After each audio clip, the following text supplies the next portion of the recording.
Hello everyone and welcome. My name is Christina and today I'm going to talk about how to do a back bend in a healthy, sustainable way so that we're balanced and working with all parts of the spine, and also about the heart chakra, anahata, because when we do back bends, we're working on opening up the heart chakra. I'm the founder of Soul Thrive Yoga, and here at Soul Thrive Yoga, we are so passionate about all the aspects of yoga, all the wisdom that yoga has to give us, and sharing that wisdom with you. So for our back bends, what we tend to do is kind of stick the bum back a little bit, over crunch into that lower back, because that part of our spine is quite flexible. So in all back bends, to minimize this, think about drawing your pubic bone up towards your belly button. You can also think about drawing your hip bones up towards your ribs. This will help to activate the core, stabilize the lower back, and draw the tailbone down. The other part of the spine that's really quite flexible is the neck, the cervical spine. So what we tend to do there is kind of do all the back bend in the neck. So instead of doing that, think about keeping your heart and your eyeballs pointing the same direction. When I'm standing with a neutral spine, they point the same direction. So as I back bend, the heart will lift. Also let the gaze lift in the same amount. So the heart and the eyes are pointing the same direction versus the heart pointing here and then my eyes pointing in a different direction. The other thing to think about with back bending is think about lengthening through the whole spine, from your tailbone to the top of your head.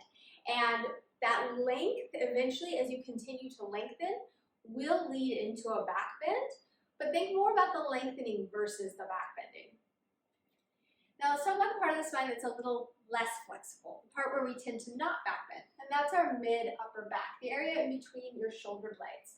Right there, that's quite not super flexible to back bend because it's naturally in this kyphotic curve. It curves forward a little bit naturally, and that's okay. It's meant to do that. It does curve forward naturally. So instead, think about drawing the shoulder blades in towards the heart. So the shoulder blades are going in towards the body and back bending into that upper back as you draw the fronts of the shoulders open. Another thing you can think about here to get that same kind of idea is the heart. What is the heart doing? So as I mentioned, back bends help to run some energy, some prana through our heart chakra and the hatha. The color there is green. When this chakra is balanced, we feel lovable, we're loving, we're able to give and receive love in a healthy way. When it's out of balance, we might feel unlovable. We might overgive, kind of the martyr who's constantly giving and giving and giving and not receiving love. So we do want that area to be balanced, a healthy exchange of love with others and with ourselves. So back bends can be really great for that. When back bending, think about that heart center. Maybe visualize green, visualize it shining forward or lifting up, depending on what type of back bend you're doing. And think about love, how it feels to be in love with yourself, with someone else, how to give and receive love, how that feels for you.